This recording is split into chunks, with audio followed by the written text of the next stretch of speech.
자, 지금 김무성 대표 얘기 조금 더 이어가야 될 것 같은데 바로 대선 주자들 이야기입니다. 요즘 대선 주자들 굉장히 지지율이 요동을 치고 있는데 어느 사람이 얼마큼 올랐고 또 어떤 사람이 얼마큼 떨어졌는지 바로 그 부분을 한번 짚어보도록 하겠습니다. 자, 김정환 기자. 네. 누가 오르고 누가 떨어졌는지 먼저 그 부분부터 설명을 해주시죠. 또 김무성 대표가 올랐습니다. 예. 본인은 관훈 토론에서 제발 나 좀 빼달라. 나는 대선 후보의 그 물망에 오르는 그런 명단에서 빼달라고 했는데요. 지금 김무성 대표가 여권에서 대선 주자 1위로 급부상을 하고 있는 상황이고요. 다만 그 반대편에서 다소 좀 가슴을 조림이 아파하는 사람은 바로 안철수 새정치연합 의원입니다. 지금 쭉 보시는 저 표를 보시면요. 1위가 아까 말씀드렸듯이 김무성 새누리당 대표가 17.6%로 여야를 통합해서 차기 대선 주자 지지도 이만큼 받아냈고요. 자, 잠시만요. 제가 알기로는 김무성 대표가 1위가 된 건 이번이 처음 조사에서 첫 조사 결과인 것 같아요. 그리고 본인이 또 나는 여기에 대선 주자의 물망에 오르고 싶지 않다는 의견을 피력했음에도 불구하고 지금 상당한 어떤 지지율을 받고 있는 상황입니다. 자, 그 다음을 추격하는 게 야권의 두 후보들이네요. 네, 박원순 서울시장과 문재인 새정치연합 의원이 이제 그 뒤를 바짝 뒤쫓고 있는데요. 문재인 의원도 굉장히 지금 많이 그래프가 올라온 것 같습니다. 존재감이 없었던 문재인 의원이 뭐 지난번에도 여러 차례 말씀을 들었지만 그 집도끼 집결이라고 하죠. 최근에 그 단식 행보를 보이면서 그 당 내에서의 어떤 지지 기반, 강경파들을 중심으로 한 지지 기반을 아주 확고하게 굳혔다라는 이야기가 돌고 있습니다. 그리고 이제 그 뒤를 이제 정몽준, 김문수, 안철수 대표가 바로 이제 제가 말씀드렸듯이 지금 상당히 섭섭해할 것 같아요. 한때는 대선 주자 1위 가도를 달렸던 스타였는데 지금 7.0%로 바짝 내려앉았습니다. 진짜 급전직하라는 말이 이럴 때 쓰는 말 같습니다. 자, 지금 이 김문수, 정몽준, 김무성 이분은 51년생 동갑내기들이거든요. 사실 이분들끼리 굉장히 그동안 연대를 많이 했었는데 예전에는 정몽준 의원이 전 의원이 굉장히 1위를 달리다가 지금은 상황이 역전된 그런 상황인 것 같습니다. 저는 오늘 좀 흥미로운 이야기를 들었는데요. 김무성 대표에 대해서 잘 아시니까 김무성 대표의 권력욕이 어떻게 보면 본인이 갖고 있는 최대의 단점이라는 얘기를 들었어요. 다시 말하면 본인이 관훈 토론에서 나는 대통령 대선 후보 주자로 이름을 올려주지 말아라 라는 이야기가 이게 사실 저희들이 생각할 때는 나름의 욕심을 갖고 있는 정치인이라면 모두가 그 영광스럽게 생각하는 자리 아니겠습니까? 그럼에도 불구하고 김 대표의 경우에는 권력욕이 과거 대선 주자들보다는 좀 약한 편이다. 오히려 한국 정치판에서는 그것이 본인의 발목을 잡을 수 있을 것이라는 얘기를 하는데 어떻게 보세요? 김무성 대표의 어떤 권력욕이랄까? 오늘 제가 뭐 질문을 많이 받는데 제가 알기로는 김무성 대표가 자기를 대권 후보에서 빼달라 이렇게 한 이유가 있습니다. 뭐냐면 지금 대통령하고의 관계 좀 껄끄럽다 이렇게 지금 알려져 있잖아요. 그래서 자기가 무슨 얘기만 하면은 저 사람 대권욕 때문에 저런 얘기하는 거야. 대통령하고 각 세워서 지지율 높이려고 해. 이렇게 비판을 받을 소지가 있기 때문에 당 대표로서 그런 요지를 차단하기 위해서 날 대권 후보에서 빼달라 이런 취지로 얘기를 했다고 보시면 좋을 것 같고요. 사람이 왜 정치인이 대권욕이 없겠습니까? 이제 상황이 어떻게 되는지를 봐서. 그럼 17.6%의 지지율을 보낸 국민들 실망 안 해도 되겠네요?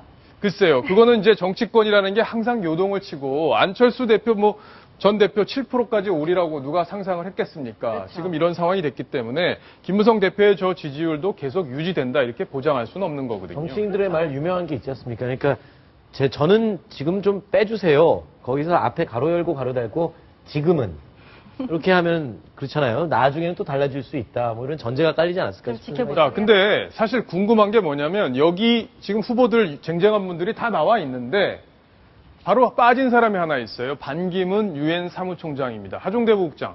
혹시 반기문 총장이 나온다면 이 구도 어떻게 좀 바뀔 가능성이 있다고 보십니까? 있다고 봐야죠. 왜냐면은 지난 6월 같은 경우에 조사를 했을 때는 반기문 총장 같은 경우에 문화일보하고 마이크로 밀앤브레인이 공동 여론조사를 했는데요. 거기서 보면은 반기문 총장이 22.4% 1위입니다. 아주 가장 1위고 그다음 2위 박원순 시장 14.2% 그리고 문재인 의원 10.3% 이런 식으로 차이도 엄청나게 큰 차이로 났기 때문에 만약에 반기문 사무총장이 다시 넣어가지고 한다면 이거는 순서가 바뀔 수 있다. 예. 그렇게 볼 수 있습니다. 아마 우리 국민들도 과연 반기문 사무총장이 대권에 도전할 것이냐 안 할 것이냐 이 부분을 아마 관심 있게 지켜볼 텐데 지금까지 공식적으로 언급한 적은 없죠. 예, 공식적으로 언급한 적은 없지만 지금 여당이든 야당이든 어느 쪽에서 모셔오더라도 가장 경쟁력 있는 후보가 될 것이다 라고 예. 하는 것은 정치권 내에 지금 현재 파다하게 퍼져 있는 얘기 중에 하나입니다. 예, 아마 반기문 총장이 얼마나 권력 의지가 있는지 그 부분이 굉장히 중요할 텐데. 그렇습니다. 예, 관련한 내용들도 저희가 꼼꼼하게 한번 취재를 더 해보도록 하겠습니다. 지금 화면에 보이시는 게 정당 지지율 추이인데 지금 재밌는 게 아이고 지금 16.6%까지 떨어졌습니다. 새정치민주연합 지지율인데요. 김정은 기자, 왜 이렇게 많이 지금 떨어져 있는 거죠?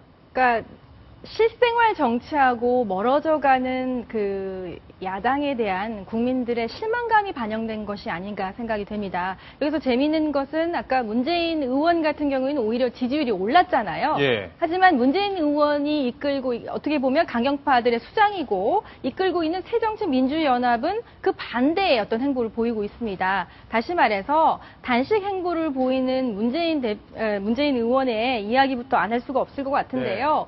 자기네들끼리 어떤 집토끼 결집은 이루어졌을 수 있으나 그것이 곡기를 끊고 단식을 하고 강경 행보를 보이는 것이 국민들한테는 이질적으로 느껴지는 것이죠. 네. 그러다 보니까 어떤 실망감 그리고 이질감이 저 16.6%란 낮은 수치에 반영이 됐다고 밖에는 볼 수가 없습니다. 지금 사실 새누리당도 뭐 그렇게 대단히 잘하는 게 없거든요. 국민 눈에 봤을 때는 뭐 유가족하고 협상 지금 제대로 되고 있는 것도 아니고 근데 지지율이 지금 50%에 육박할 정도로 오르고 있는 걸 봐서는 새정치민주연합 더 분발을 해야 되지 않을까 싶습니다. 이 격차가 무려 31%나 나는 건데 굉장히 좀 당황스러운 그런 상황이 계속되고 있는 거죠. 하종대 부국장이. 제가 보기에는 지금 새정치민주연합 같은 경우에는 세월호 유가족에 끌려다니면서 어떻게 보면 세월호 특별법을 새누리당하고 같이 협상을 해서 잘 마무리할 수 있는 기회를 잃어버린 거거든요. 지금 새누리당 같은 경우에도 세월호 특별법이 필요하다라고 하는 부분에 대해서는 완전히 동의를 하고 있어요. 그래서 김유선 의원 같은 경우도 채널A에 나와가지고 지금 현재 검찰이 수사한 거는 각각의 실무자들의 형사적 책임을 물은 것이지 그 윗선에 있는 사람들 행정적 책임이라든지 아니면 정치적인 책임 그리고 세월호와 같은 참사가 다시 나지 않도록 하는 재발 방지 대책을 마련하고 그리고 세월호 유가족들의 지원 이런 것들을 하기 위해서는 반드시 국회 내에 진상조사위원회가 필요하다.